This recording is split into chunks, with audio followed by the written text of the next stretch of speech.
Bonjour à toutes et à tous, j'espère que vous allez bien. Aujourd'hui, vidéo rapide sur l'Europa League. Je vais vous donner mes pronostics uniquement en 1-2 parce qu'en plus de ça, on a quand même de très belles cotes. Donc, sans plus tarder, c'est parti. On commence donc avec PAOK contre Maccabi Tel Aviv. Alors même si PAOK est donné favori, de mon côté, j'ai envie de partir sur Maccabi Tel Aviv, surtout que c'est quand même une équipe qui actuellement a mis énormément de buts dans son championnat. Donc, affaire à suivre, mais pourquoi pas partir sur Tel Aviv. On continue avec Midtjylland contre le Sturm Graz. Ici, je vais respecter la logique des cotes en partant sur Midtjylland, côté à 1,62. On a ensuite le Betis qui affronte Nottingham. Alors Nottingham, si je dis pas de bêtises, ça fait 5 matchs où ils n'ont pas réussi à prendre les 3 points. J'ai envie de partir sur la victoire de Betis. On continue avec l'Étoile Rouge. Donc l'Étoile Rouge qui affronte le Celtic.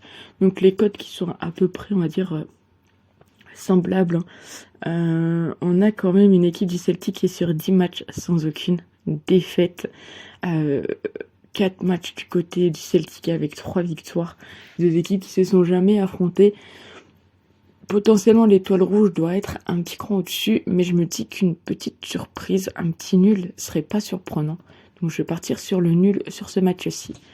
On continue avec Braga. Braga qui reçoit Feyenoord. Braga qui est donné ici favori.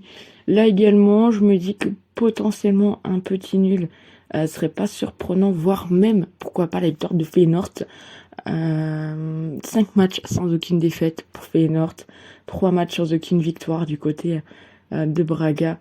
Des équipes qui se sont jamais affrontées. Donc soit le nul, soit Feyenoord. On va quand même peut-être prendre plus la victoire de Feyenoord. On continue avec le Dynamo Zagreb contre Fenerbahçe.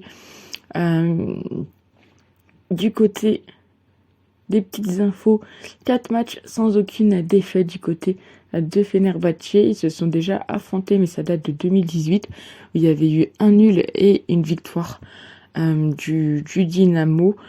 Pour ce match-ci, je me dis pourquoi pas tenter le nul également entre les deux équipes qui est coté à 3,45. On continue avec Nice. Nice qui reçoit l'AS Rome. Du côté des Niçois, c'est légèrement compliqué le début de saison.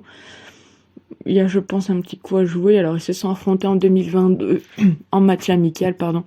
Ça avait fait nul. Ici, je vais partir quand même sur la victoire de l'AS Rome. Excusez-moi. On continue avec Fribourg.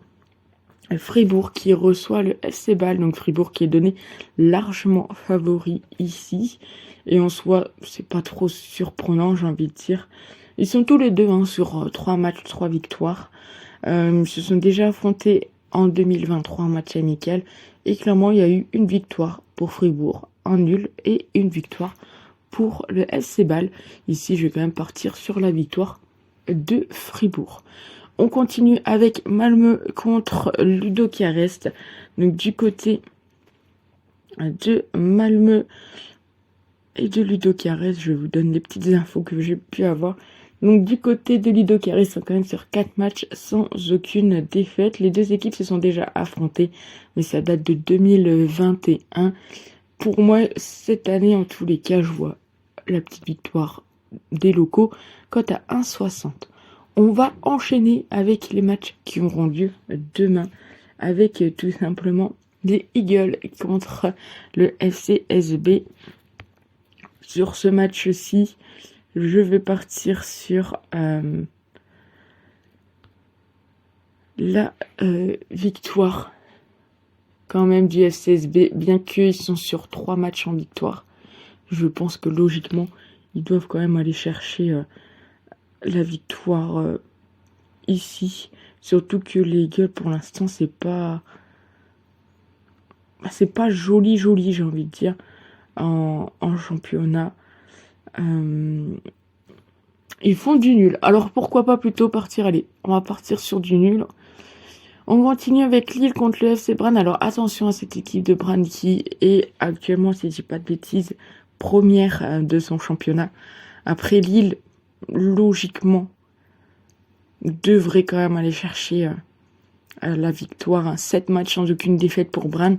C'est quand même assez énorme. Mais là, logiquement, les Lillois, ils doivent faire le taf et aller chercher la victoire. Les Rangers contre le RC Genk. Donc, du côté de ces deux équipes, je verrais peut-être plus quand même Genk qui sont même s'ils sont sur 3 matchs sans aucune victoire. Ils ont, je pense, quand même les capacités d'aller chercher ici les 3 points. Ferencváros contre Victoria Plzeň. Ferencváros, deux équipes qui se sont déjà affrontées, notamment l'année dernière en Ligue Europa. Si vous avez suivi, il y avait une victoire de Plzeň et une victoire de Ferencváros. On a quand même une équipe de Ferencváros qui est sur 4 matchs sans aucune défaite. J'ai quand même plus envie de partir sur Ferencváros que Victoria Plzeň. On continue avec Aston Villa contre Bologne. Histoire d'aller un petit peu plus vite, je vais partir sur Aston sur ce match-ci. Ensuite, nous avons Salzbourg contre le FC Porto. Alors, si je dis pas de bêtises, Salzbourg, ils ont un petit peu plus de mal cette saison en championnat. Voilà, ils ont enchaîné 3 matchs sans victoire. Je me dis pourquoi pas partir sur Porto. Peut-être pas d'une grosse victoire, mais une victoire quand même. On continue avec Stuttgart contre Celta Vigo. Pour moi, c'est un peu deux équipes qui se valent, même si on a Stuttgart qui est donné favori. Moi, de mon côté, je les vois plus comme deux équipes qui actuellement se valent tout simplement. Donc je me dis pourquoi pas partir sur du nul. À savoir que si ça fait nul, ça fera je crois le 6e nul du Celta. Donc ça fait peut-être énorme, mais pourquoi pas. Hein. On a Utrecht contre Lyon. Bien évidemment, de mon côté, je suis française. J'ai envie de voir quand même les équipes françaises gagner leur match. Bon, ici contre Utrecht, ça devrait plutôt bien se passer pour les Lyonnais. Et enfin, on finit avec les Young Boys contre Panathinaikos.